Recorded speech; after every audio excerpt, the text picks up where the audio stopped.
Hindi po napakalayo ng malaking kapighatian. Malapit na po yan. Nakakaramdam na tayo ng panggigipit ng iba't ibang mga iglesia sa atin. Ihanda natin ang ating sarili, lagi nating sabihin sa ating isip yung salita ng Diyos, hindi ipahihintulot ng Diyos na tayo ay tuksuhin ng higit sa ating makakaya. Sabi ng Biblia, kundi kalakip ng tukso, gagawa siya ng paraan ng pag-ilag upang ito'y ating matiis. Gis 13 ng unang Korinto. Hindi tayo pababayaan ng Diyos. May wakas ang lahat ng hirap. At kung ang ating paghihirap ay bunga ng ating piniling buhay, na hindi naman po natin po pwedeng atrasan, mga kapatid. Nung maunawa ko ang bagay na ito, na ang makakaranas ng malaking kapighatian ay ang mga maliligtas, parang ako'y nagkaroon ng takot sa aking sarili, sa aking puso. Hindi lang para sa aking sarili, kundi para sa aking mga kapatid, mga mahal sa buhay, para sa inyong lahat, mga kapatid. Pero biglang nawala yung aking alalahanin nung maiisip ko yung sinabi ng ating Panginoon Kristo. Dahil sa mga hirang, paiikliin ang mga araw na yaon.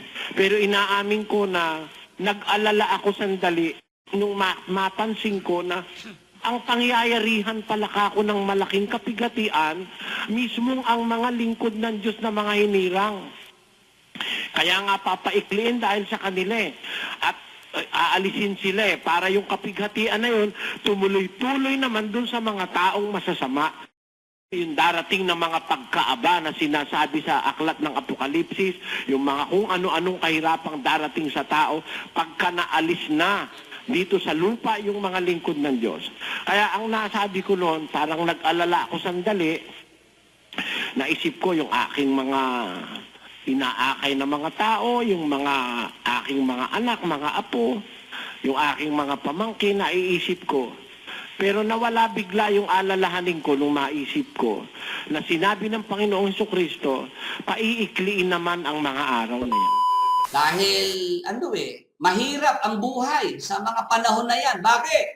Kasi sabi ni Jesus Christ, sapagkat kung magkakaroon ng malaking kapighatian, hindi ho sa Pilipinas yung malaking kapighatian. Sa Israel ho yan. Bakit ko po ito binibigyan ho ng diin? Noong araw ho kasi, noong ako po ay mga 1990s, pagkatapos ko po makagraduate ng high school, ako po ay 16 years old. Sweet 16 pa po ako noon. Binabasa po ito nung araw sa pasalamat. At kahit na noong ako'y maging tagabasa na rin, pag binasa po namin nung araw ito, ang ibinibigay na paliwanag dyan, nung nagturo sa akin nung araw ng Biblia, si Brad Eli po yun. Sa Pilipinas, ina-apply ni Brad Eli yan. Sa Pilipinas, ina-apply yung malaking kapighatian. Tinatakot pa nga ni Brad Eli ang mga miyembro Kaya sabi ni Brad Eli, huwag na kayong mag-aasawa. Yung mga binata't dalaga, wag nang mag-aasawa kasi sa panahon ng malaking kapighatian, meron kang sanggol, pasusuhin, buntis ka. Sa tindi ka ng gutom ikaw ang magluluto at kakain sa iyong sanggol. Hello! Kahit hirap na hirap ako sinikap kong maipundar itong pasalamatan na ito. Kasi dito natin iipunin ng mga kapatid sa panahon ng malaking kapighatian. Natandaan niyo po ba yun? Sabi ni Brad Eli, kaya nga yung bakod ng pasalamatan ay pinataasan ko para hindi basta-basta tayo maaakyat noong mga nasa labas. Kasi, dito sa loob ng pasalamatan, dito natin hihintayin ng Panginoong Jesucristo. Na tayo, sa panahon ng malaking kapighatian, meron tayong mga ano rito, makakain dito. Nagpaalaga ika ako ng mga manok, baboy, baka, pati ostrich. Kasi sabi ni Brad Eli, yun ikang itlog ng ostrich, kahit 4 na katao, pwedeng maghati-hati. Tapos sabi ni Brad Eli, lagay ako ng palaisdaan. Nagpatanim din ako dyan ng mga gulay. Tapos sabi ni Brad Eli, pati nga mga buko. Nagpatanim din ika ako para ang iinumin ika natin yung sabaw ng buko. Pwede rin ipang dextrose yung sabaw ng buko. Sabi ni Brad Eli yan O ngayon, para ika tayo secured naman dito sa pasalamatan, dapat mapataasan yung bakod para hindi tayo basta-basta mapapasok dito. Ngayon, kung meron ikang magtatangka, mga kapatid, na pasukin ng pasalamatan, nakahanda naman ang ating mga sumpit. Hello? Sabi ni Brad Eli, susumpitin natin, mga kapatid, ang mga aakya sa bakod ng pasalamatan.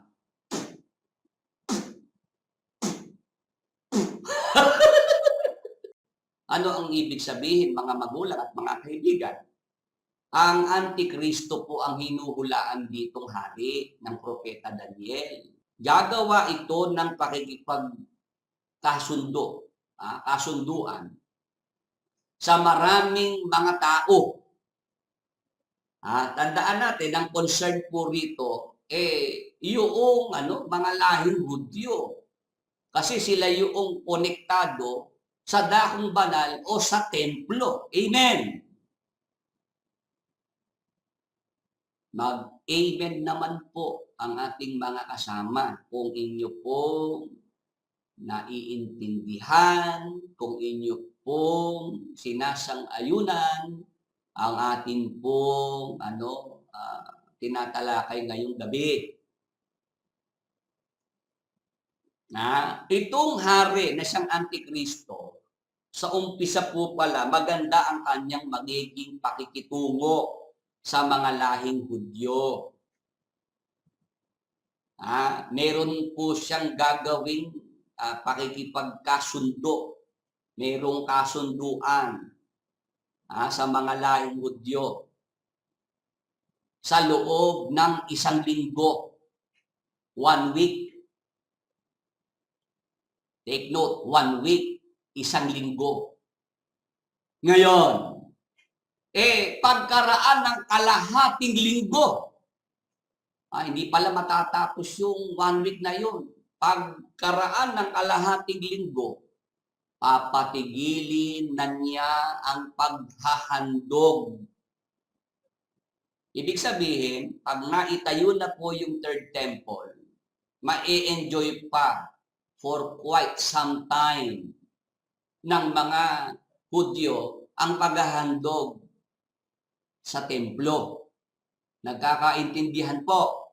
Nabubuo po ba sa inyong mga isip yung picture?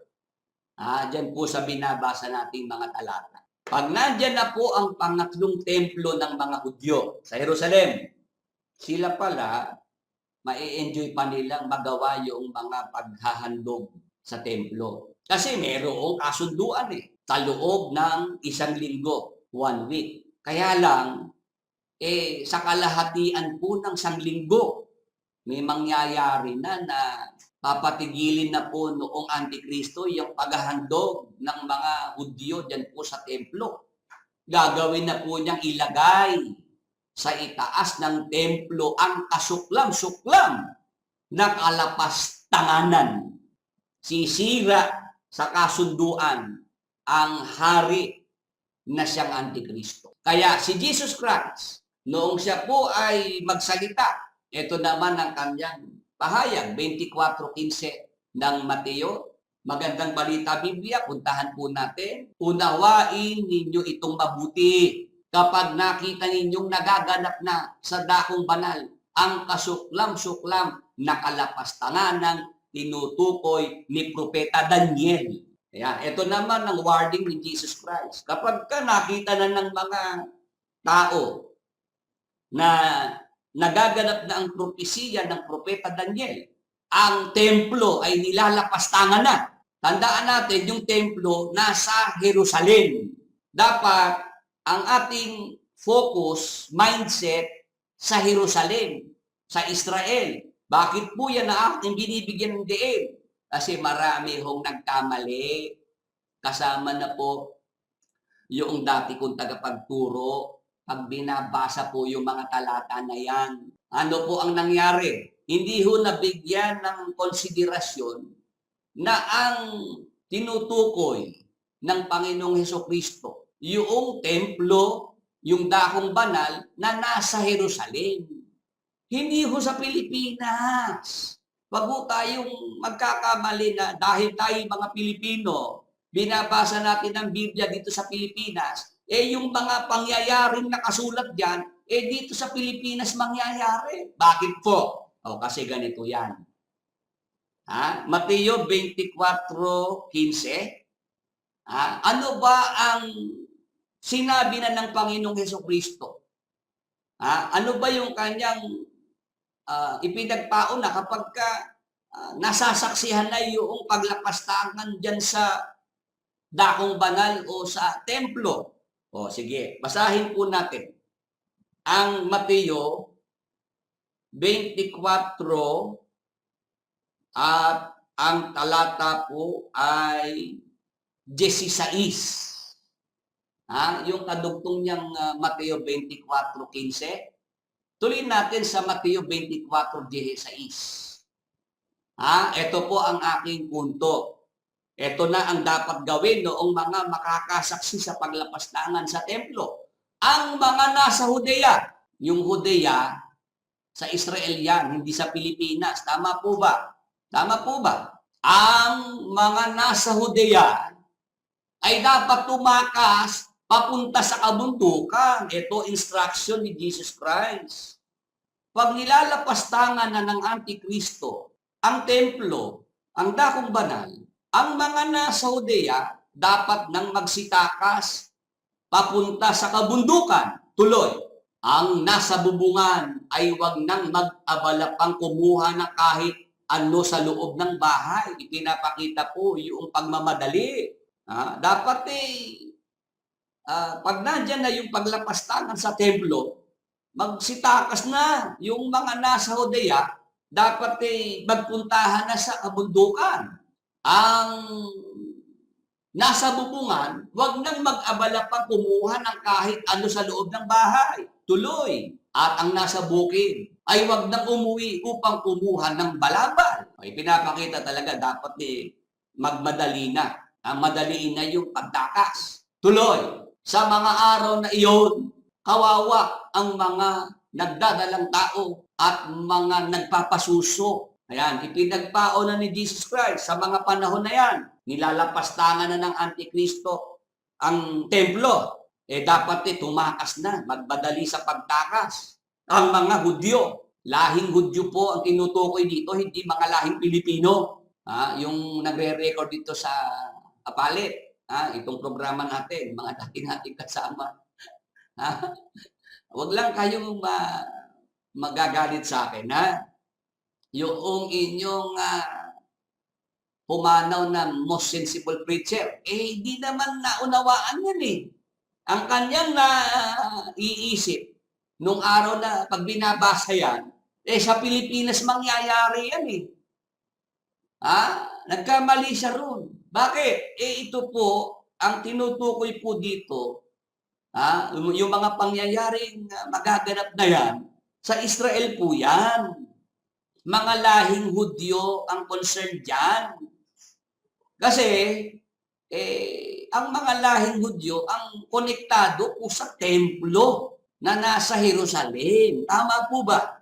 Yung pangatlong templo po, ang hinuhulaan po dyan na lalapastanganin ng Antikristo. Ngayon, pagka ginawa na ng Antikristo ang paglapastangan sa templo ng mga Hudyo, dapat magsitakas na. Yung mga nasa Judea, punta na sa kabundukan. Huwag nang mag-abala pa yung mga nasa bukid, nasa bubungan na kukuha pa ng anumang bagay. Dapat tumakas na. Magmadali na. Tapos, sa mga araw na iyon, kawawa ang mga nagdadalang tao at mga nagpapasuso, yung mga babaeng buntis, yung mga may mga sanggol na pasusuhin.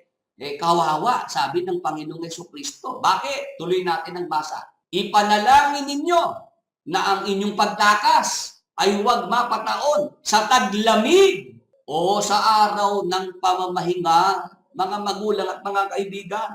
Sa Pilipinas, subay may taglamig. Hello? Yung mga nasa Facebook, nasa YouTube, pwede ho bang mahingan ng sagot?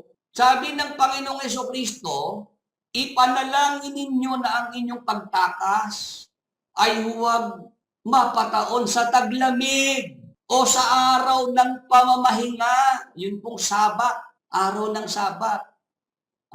Bakit? Kasi sa Israel yan Tama po ba? Sa Israel po, meron pong taglamig. Tama po ba? Sa Israel po yung araw ng Sabat. Nagkakaintindihan po ba? Ngayon, puntahan ko po yung sa salin po ng Tagalog, yung malalim na salin, 24-20, para masatisfy natin itong mga kasama natin. Yung sinasabi po rito na yung pagtakas nila. Ano sabi ni Jesus Christ? Mateo 24:20. Magsipanalangin kayo na huwag mangyari ang pagtakas ninyo sa panahong tag-inaw o sa Sabat man. Kumbinsido po ba kayo? Sa Israel po yung lugar. Sa Israel po, yung mga magaganap na pangyayari na yan. Kasi inumpisahan ko nga po roon sa templo, sa Dahong Banal. Pagka nilalapastangan na ng Antikristo, ang sinabi ni Jesus Christ, magsitakas na ang mga nasa Judea. Mga lahing Hudyo nga yung tinutukoy, natatakas, magpuntahan na sa kabundukan. Tapos, magbadali na sila sa pagtakas. Huwag na silang kukuha pa ng anumang naiwan nila sa bahay. Yung mga babaeng nagdadalang tao, yung may mga pasusuhin sanggol, kaawa-awa, sabi ng Panginoong Jesucristo. Kasi, bakit po ba napakahirap ng buhay sa mga panahon na yan? Kaya ang sabi magsipanalangin kayo na huwag mangyari ang pagtakas ninyo sa panahong taginaw o sa Sabat man. Bakit? Tuloy ang basa. 21. Sapagkat kung magkagayoy magkakaroon ng malaking kapighatian. Hello. Yung malaking kapighatian po na hinuhulaan. Saan po bang lugar sa mundo magaganap yung Great Tribulation o malaking kapighatian? Kung naintindihan niyo po ang mga talatang binabasa natin mula pa kanina, saan po lahat ito mangyayari? Hindi po ba sa Israel? Tama po ba? Saan po yung templo na lalapastanganin ng Antichrist? Hindi ba sa Israel, sa Jerusalem? Kaya yung mga lahing Hudyo na makakasaksi ng paglapastangan sa templo na ginagawa ng Antikristo, dapat sila magsitakas na. Dapat sila makaalis. Dahil, mahirap ang buhay sa mga panahon na yan. Bakit? Kasi sabi ni Jesus Christ, sapagkat kung magkakaroon ng malaking kapighatian. Hindi ho sa Pilipinas yung malaking kapighatian. Sa Israel ho yan. Bakit ko po ito binibigyan ho ng diin? Noong araw ho kasi, noong ako po ay mga 1990s, pagkatapos ko po makagraduate ng high school, ako po ay 16 years old. Sweet 16 pa po ako noon. Binabasa po ito nung araw sa pasalamat. At kahit na noong ako'y maging tagabasa na rin, pag binasa po namin nung araw ito, ang ibinibigay na paliwanag dyan, nung nagturo sa akin nung araw ng Biblia, si Brad Eli po yun. Sa Pilipinas, ina-apply ni Brad Eli, Sa Pilipinas, ina-apply yung malaking kapighatian. Tinatakot pa nga ni Brad Eli ang mga miyembro Kaya sabi ni Brad Eli, huwag na kayo mag-aasawa. Yung mga binata't dalaga, wag nang mag-aasawa kasi sa panahon ng malaking kapighatian, meron kang sanggol, pasusuhin, buntis ka. Sa tindi ka ng gutom ikaw ang magluluto at kakain sa iyong sanggol. Hello! Yung ating mga yung mga kasama natin na nanggaling sa grupo ni Brad Eli, pwede niyo po bang patunayan na totoo yung sinasabi ni Brad Willie? Na ganun nga, pag binasa yan si Brad Eli ang aplikasyon sa Pilipinas yan. Kaya nung panahon na yun si Brad Eli yan ang idinadahilan niya. Kaya tinuturo niya na wag nang mag-aasawa. Kasi meron ikang malaking kapighatian. Kaya nga si Brad Eli, sabi niya, mga kapatid, bakit ba tayo mayroong pasalamatan? Kahit hirap na hirap ako sinikap kong maipundar itong pasalamatan na ito. Kasi dito natin iipunin ng mga kapatid sa panahon ng malaking kapighatian. Natandaan niyo po ba yun? Sabi ni Brad Eli, kaya nga yung bakod ng pasalamatan ay pinataasan ko para hindi basta-basta tayo maaakyat noong mga nasa labas. Kasi, dito sa loob ng pasalamatan, dito natin hihintayin ng Panginoong Hesukristo. Na tayo, sa panahon ng malaking kapighatian, meron tayong mga makakain dito. Nagpaalaga ako ng mga manok, baboy, baka, pati ostrich. Kasi sabi ni Brad Eli, yun itlog ng ostrich, kahit 4 na katao, pwedeng maghati-hati. Tapos sabi ni Brad Eli, lagay ako ng palaisdaan. Nagpatanim din ako dyan ng mga gulay. Tapos sabi ni Brad Eli, pati nga mga buko. Nagpatanim din ako para ang iinumin natin yung sabaw ng buko. Pwede rin ipang dextrose yung sabaw ng buko. Sabi ni Brad Eli yan ngayon, para tayo secure naman dito sa pasalamatan, dapat mapataasan yung bakod para hindi tayo basta-basta mapapasok dito. Ngayon, kung meron magtatangka, mga kapatid, na pasukin ng pasalamatan, nakahanda naman ang ating mga sumpit. Hello! Sabi ni Brad Eli, susumpitin natin, mga kapatid, ang mga aakyat sa bakod ng pasalamatan.